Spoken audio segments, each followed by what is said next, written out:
Greetings, YouTubians, and welcome back to Wayne Sharp World, where today we are taking a look at one very unique, very interesting knife. So unique, actually, there is not one knife in my collection that is like this one in terms of how it opens, how it operates. This is very much an oddball, and some people would even go as far as calling this a gimmick or a novelty and not an EDC knife. And I don't know if I would go that far. I think that's a little harsh. I do have a pretty firm opinion on it. I've carried it for a pretty good amount of time. And what we are talking about is a knife from a company called Daily Carry Company. And this here, look at this, very simple and minimal. There's just two sides of blade. I mean, it doesn't get any more simple than this, right? But how do you open it? There's no button, there's no flipper, there's no front flipper. It's actually opened or held closed and held shut by magnets. These two little magnets right here. And what this is exactly is the Daily Carry Company Mag Blade. Now, before I go any further into this review, I would like to thank you guys for tuning in today. If you like what you see, please do me a huge favor, hit that subscribe button, follow along, and I will continue to bring you the content. Now, let's take a look at some overall specs on this knife right here. We have an overall length coming in at 6.8 inches, a blade length of 2.9 inches, and a blade thickness at a very chunky 158 thousandths. Much thicker than your average EDC blade, especially in terms of like a budget knife or even a premium knife. Most of them are around 120 thousandths, so 158 thousandths is getting pretty darn thick. And we have a blade material. It's a big slab of M390, or a thick slab of M390. A Tonto style blade with a flat grind, a handle length coming in at 3.9 inches, and a handle thickness at 421 thousandths. So even while this will carry pretty much like a slip joint, the lack of thickness in the handle makes for a pretty pleasant carry. The handle material is titanium with obviously no lock. This is kind of the lock, so to say, which is not really a lock. Now, there is a stop pin up here that's keeping the blade from moving. We'll talk more about that when we get to the blade. But a user of a right or left hand tip-up carry, obviously, as you guys can see, both sides of this knife are exactly the same. Very, very interesting manufacturing and just overall design in general. Weight coming in at 3.35 ounces and a price, $199. So you are paying for the premium materials. You're paying for the M390 and the titanium. But I mean, for what you're getting, like I said, I don't think it's a deal, but I think it's pretty much in the ballpark with a lot of other knives that have M390 and titanium. This little box here that was in it is kind of what else comes with the knife inside the box. We'll bring the box back out here. It is a pretty nice box, more of a kind of a collector style box. Nice foam insert to keep the knife secure and in one shape while it gets to you. As you can see, this is made in China. Support dailycarrycompany.com. Yeah, the V3 version, M390. And then it comes with all this stuff. It comes with a pouch. I would never carry it in my pocket with the pouch. I would definitely just carry it in my pocket. Sticker, little patch, and a nice big cloth. So there's all that. Let's get that out of the way. Let's talk about this knife, because this is, like I said, some people even call it kind of a gimmick or a novelty. They don't really consider it a true EDC knife. That is where I do disagree. Let's compare it with some more traditional EDC knives and see how it lines up in terms of length and all that good stuff.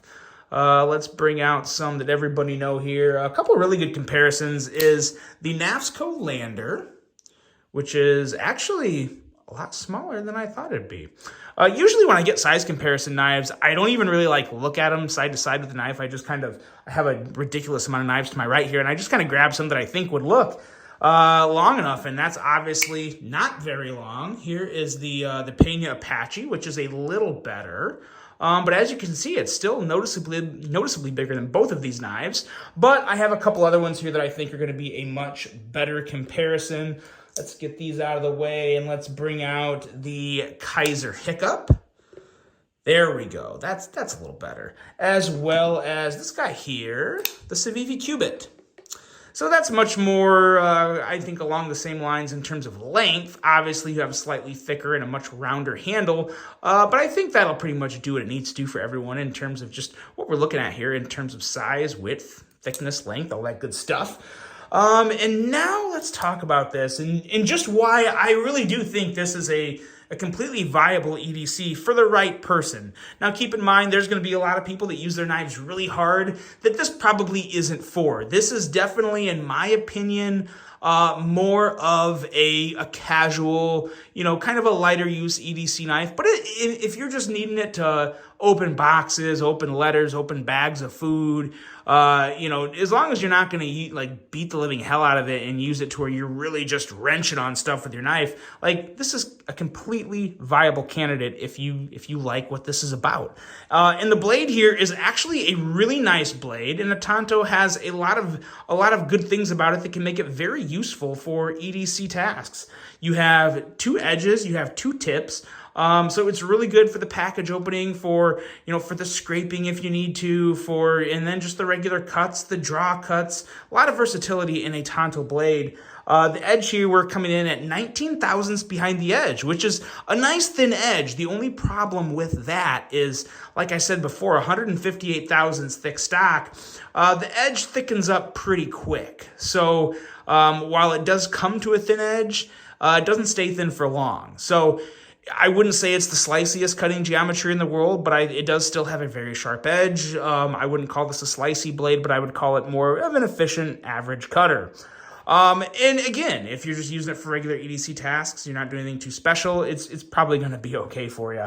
Now, in terms of why that blade stock is so thick, because I really would, I would prefer a thinner blade stock on this, but I think the reason they did that was you had to have a little bit more thickness in this blade to really do all the fidgety deployment things with it, because if you didn't use a thicker blade stock, it'd be a light blade and it would be a little difficult to do all the kind of like balisong things with. Now, granted, I am probably one of the worst balisong users in the entire world. So if you're watching me use this and you're like, oh God, that can't be any fun to use, keep in mind, I suck at balisong. So, and in terms of just flipping a knife, it's a lot easier to do when I don't have a camera in front of me, that is.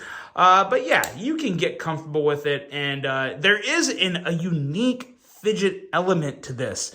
Very unique, because it's not something to where like a button lock knife to where you can just, flip it out, pop it in, flip it out, pop it in, and that's your fidget factor there.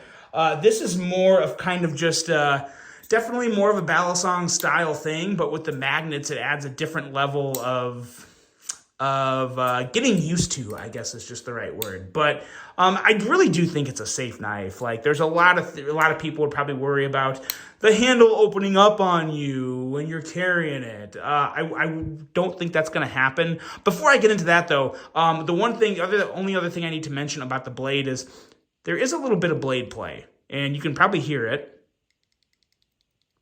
It's basically the same amount, if not maybe a little less blade play than your average OTF, whether it be your Microtech or your Guardian Tactical, your Axial Gear. They all have blade play, or Heretic. They all have blade play, and this is basically the same. It's basically the exact same. So if you're okay with an OTF having it, there's really no reason to have a big issue with this. There is a stop pin in there inside the blade, so this is locked. I mean, there is absolutely no way, as long as you keep these two scales together, as long as you don't get that going, as long as you keep these together in your hand here, this blade is not closing on me, period. No ifs, ands, or buts. It's not happening. So in terms of that, from a safety standpoint, it is a safe knife. And when it comes to carrying it in the pocket, I've heard some people be like, oh, what if it opens in your pocket? So I carried this for 4 straight days. I carried it on Thursday, Friday, Saturday, and Sunday. The reason I carried it on those particular days is I work on Thursday and Friday, and then Saturday and Sunday, I'm more just out doing my own thing, doing whatever I want. I'm usually a little more active. I'm moving around more, and I wanted to see if that would affect this handle opening in my pocket. And it didn't even begin or come close to open once. So I would not worry about that. I truly wouldn't. I think this is a completely safe knife to carry. You don't need a slip for it. If you want a slip just because you like slips, I mean, that's fine, but you don't need a slip for this. You close it up and you simply carry it in your pocket and you're good to go.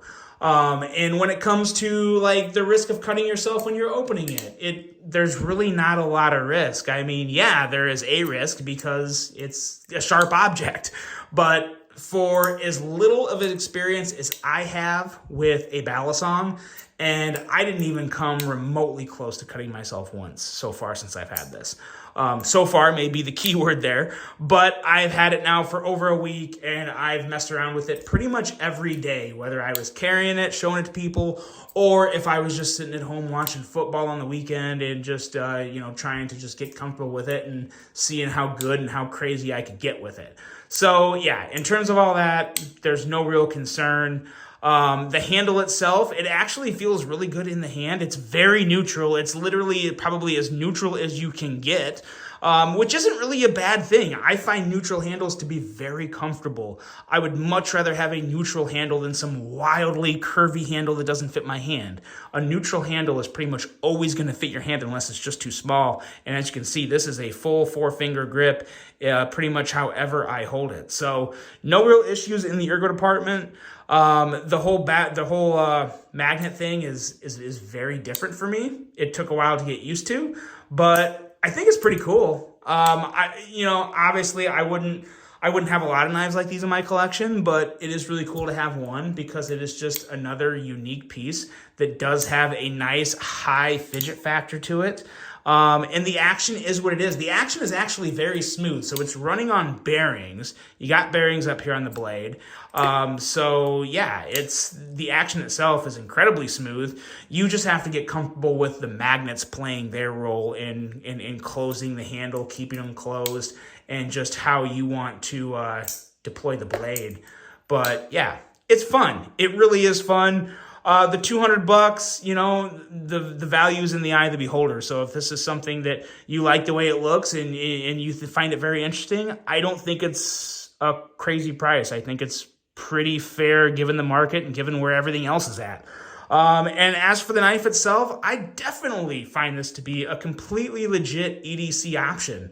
Again, I wouldn't go doing bushcraft work with it. I wouldn't go wrenching it and working real super hard, but I would use it for pretty much any of my EDC tasks throughout the day, which basically just consists of, cutting boxes and paper and bags. So it's good. It's very unique. It's very interesting, and it is a fun knife. So that is it, guys. That is the Daily Carry Company Mag Blade.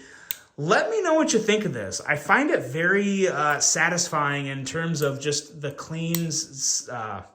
clean design and just the very balanced, even aesthetics. And then again, yeah, just the whole fidget factor of the magnets in the handle. It's a pretty cool piece. Let me know what you guys think of this one, the Daily Carry Company Mag Blade. I really hope you enjoyed this one, guys. I hope you have a great rest of your day, and until the next one, I'm out.